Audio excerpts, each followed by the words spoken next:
नमस्कार दोस्तों, चलिए जानते हैं हरियाणा की 50 फटाफट बड़ी खबरों को सिर्फ 10 मिनट में। लेकिन उससे पहले आप यह वीडियो कहां से देख रहे हैं हमें कमेंट में जरूर बताएं और वीडियो को लाइक करके चैनल को सब्सक्राइब जरूर कर लें। सरकार ने घरेलू बिजली उपभोक्ताओं के पुराने बकाया बिल खत्म करने के लिए खास राहत योजना आगे बढ़ा दी है। अब लोगों को किस्तों में भुगतान करने का मौका मिलेगा और जुर्माना भी कम लगेगा। इससे मध्यम और गरीब परिवारों को बड़ी राहत मिलने की उम्मीद जताई जा रही है। परिवार पहचान पत्र में आय से जुड़ी गलतियों को ठीक करने के लिए सरकार ने विशेष कैंप लगाने का फैसला किया है। इन कैंपों में लोग जाकर अपनी जानकारी अपडेट करा सकेंगे। इससे सरकारी योजनाओं का सही लाभ मिलने में आसानी होगी और पात्र लोगों को किसी तरह की दिक्कत नहीं होगी। सोलर पैनल लगाने को बढ़ावा देने के लिए सरकार ने 40% तक सब्सिडी देने वाला नया पोर्टल शुरू किया है। अब घर या दुकान की छत पर सौर ऊर्जा लगाने वाले लोगों को आवेदन में आसानी होगी और बिजली बिल भी काफी कम होने की उम्मीद बढ़ गई है। बागवानी को बढ़ावा देने के लिए नई अनुदान योजना लागू की गई है, जिसमें फलदार पौधे लगाने पर किसानों को आर्थिक मदद दी जाएगी। इससे खेती में विविधता आएगी और किसानों की आय बढ़ाने में मदद मिलेगी। खासकर छोटे और मध्यम किसानों को फायदा मिलेगा। प्रधानमंत्री किसान मानधन योजना में नए किसानों का पंजीकरण फिर से शुरू कर दिया गया है। इस योजना के तहत बुजुर्ग होने पर किसानों को पेंशन मिलेगी। इससे भविष्य को सुरक्षित बनाने में मदद मिलेगी और किसानों को आर्थिक सहारा मिलेगा। राज्य चुनाव आयोग ने नगर निगम और पालिका चुनाव की तारीख घोषित कर दी है। 10 मई को मतदान होगा। इसके बाद राजनीतिक माहौल पूरी तरह गर्म हो गया है और सभी पार्टियां अपनी तैयारी तेज कर रही हैं ताकि ज्यादा से ज्यादा सीटों पर जीत हासिल कर सके। फरीदाबाद के सेक्टर 37 में हजारों कर्मचारी वेतन बढ़ाने की मांग को लेकर सड़कों पर उतर आए। स्थिति को संभालने के लिए पुलिस बल तैनात किया गया है। कर्मचारियों का कहना है कि महंगाई के हिसाब से वेतन नहीं बढ़ा है, जिससे उन्हें परेशानी हो रही है। निकाय चुनाव के लिए नामांकन प्रक्रिया 21 अप्रैल से शुरू होगी। इसके चलते राजनीतिक दलों में टिकट को लेकर हलचल तेज हो गई है। कई नए चेहरे भी मैदान में उतरने की तैयारी कर रहे हैं, जिससे इस बार मुकाबला और दिलचस्प होने की संभावना है। IMT मानेसर में कई कंपनियों के कर्मचारी वेतन बढ़ाने की मांग को लेकर हड़ताल पर चले गए हैं। इससे औद्योगिक कामकाज प्रभावित हुआ है। कर्मचारी लंबे समय से वेतन वृद्धि की मांग कर रहे थे, लेकिन कोई ठोस फैसला नहीं होने से नाराजगी बढ़ गई।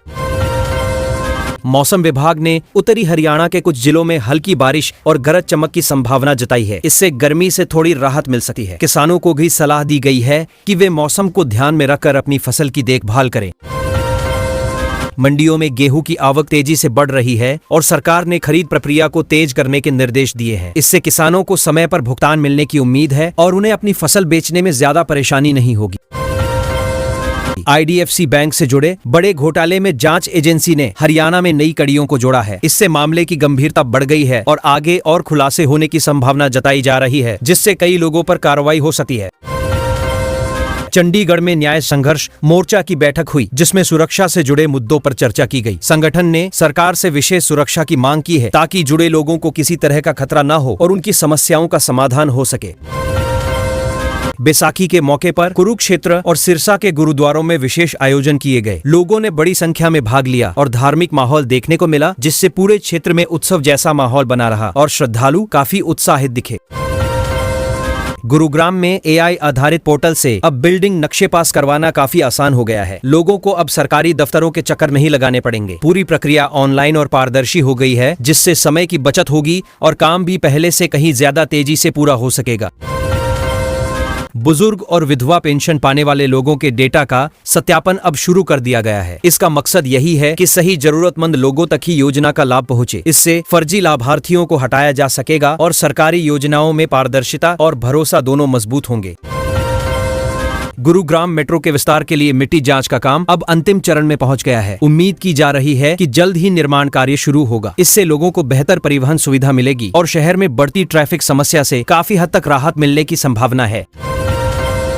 सोनीपत में नए फुटवियर पार्क के लिए जमीन आवंटन की प्रक्रिया अब ऑनलाइन कर दी गई है। इससे उद्योग लगाने वाले निवेशकों को सुविधा मिलेगी। साथ ही इस प्रोजेक्ट से स्थानीय युवाओं के लिए रोजगार के नए अवसर पैदा होंगे और क्षेत्र के आर्थिक विकास को भी मजबूती मिलेगी।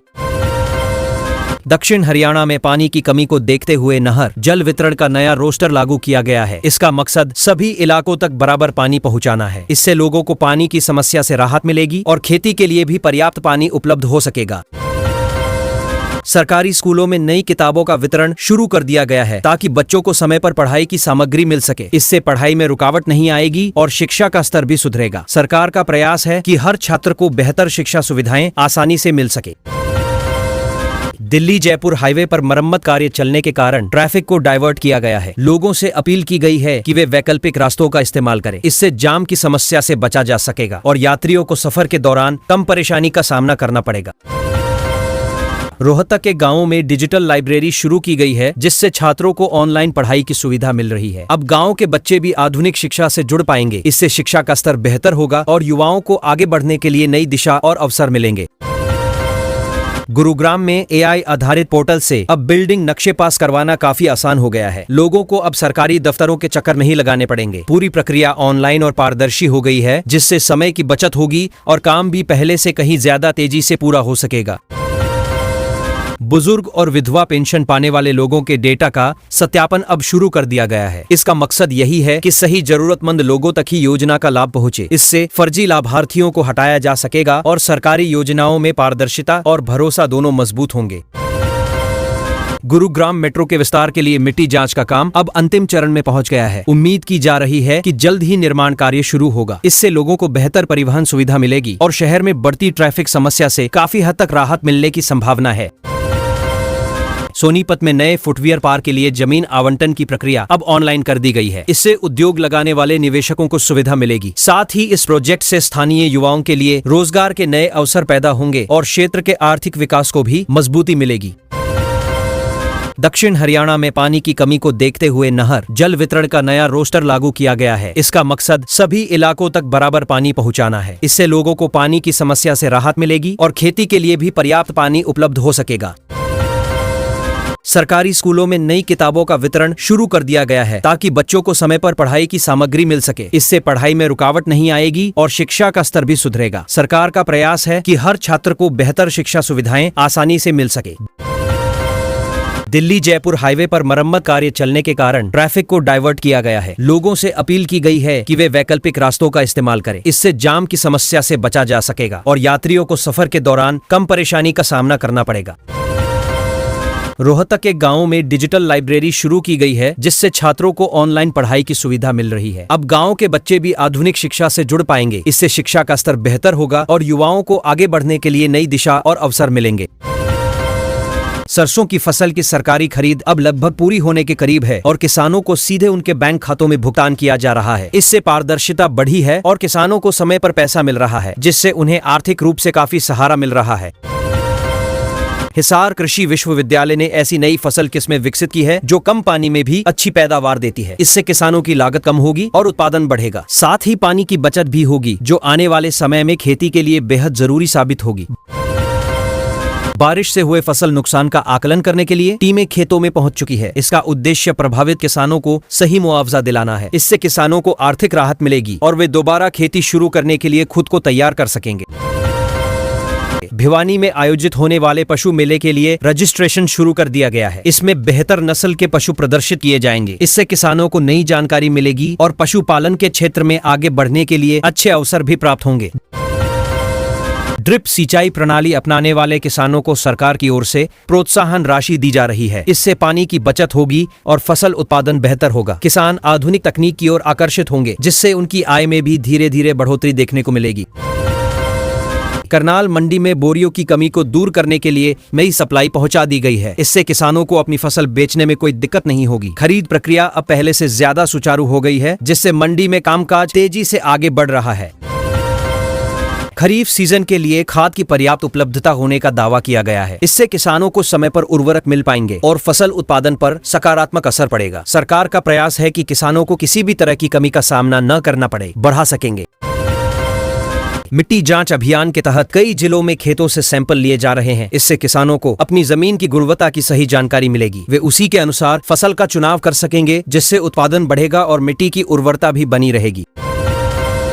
खेलो इंडिया अभियान के तहत हरियाणा के कई खिलाड़ियों का चयन राष्ट्रीय स्तर के कैंप के लिए किया गया है। इससे खिलाड़ियों को अपनी प्रतिभा दिखाने का मौका मिलेगा और वे आगे चलकर देश के लिए पदक जीतने की दिशा में मजबूत कदम बढ़ा सकेंगे। पंचकूला के ताऊ देवीलाल स्टेडियम में नई सिंथेटिक ट्रैक बिछाने का काम शुरू हो गया है। इससे खिलाड़ियों को बेहतर अभ्यास सुविधा मिलेगी और उनके प्रदर्शन में सुधार आएगा, जिससे राज्य खेलों में अपनी पहचान और भी मजबूत बना सकेगा।